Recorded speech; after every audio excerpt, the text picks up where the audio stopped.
Hey guys, what's up? I'm Rainbow and I've got a neurological condition called Tourette's. Today I wanted to talk about some things that help my tics and some things that can trigger my tics. Just a reminder, this is only my personal Tourette's. Ooh!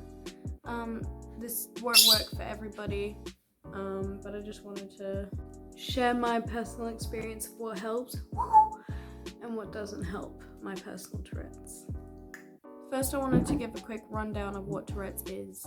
Tourette's is a neurological condition that causes receptors in your brain to misfire and create these movements and vocalizations that I can't control, and I don't mean to say.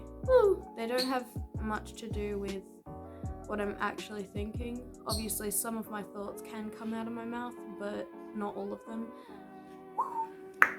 Tourette's is different for everybody.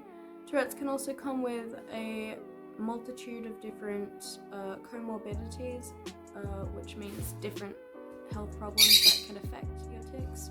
Main ones are anxiety, depression, OCD, ADHD, and ASD. Those are the main ones. There are obviously other ones, but they're the main things. So let's get started into this video. First one I wanted to talk about is animals. Animals wildly help my tics. It's kind of insane. When I'm around animals, my tics are practically non-existent. I think because of the feeling of their fur and the feeling of just having another life form near me that I'm really passionate about, and how de-stressing they are for me. I think that's what helps my tics with them. I'll still have a couple of small tics when my animals are around. Woo! Like that one. Other than that, they're practically non-existent. Another thing is my fidget ball. This is my fidget ball. Basically, you make it so all of these little balls are in the wrong colors, and then you've got to try to figure out how to get them back into the right colors again.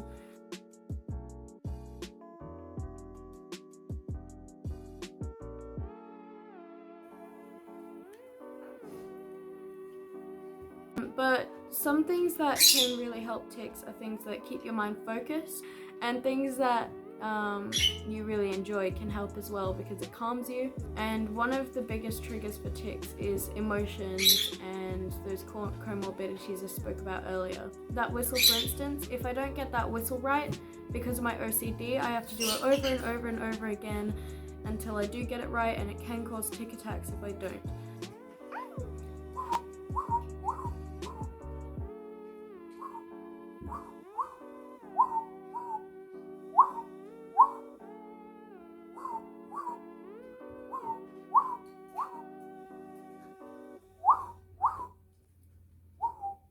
Things like gaming, drawing, painting, playing instruments can really help my tics.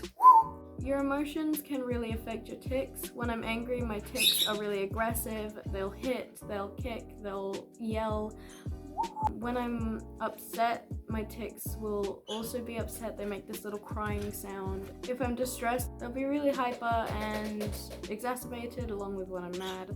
And when I'm happy, they're pretty calm. You get the general gist of that. Stuff like repeating my tics and reacting to them can set them off. For instance, if I've got something and I'm saying, I'm gonna throw it, and as a tic, you can't react to that because it will set them off further. The likelihood is, if you don't react to that, there's more of a chance of the tic ending and me being able to put it down. Whereas if you react to that, it kind of makes the tic worse because it makes me feel panicked and like I need to put it down. And then it makes my tics go for longer and, restart, which is more likely to give them the time to throw the item. Thinking about my tics sets them off. That's why repeating them can really make them worse. I had a case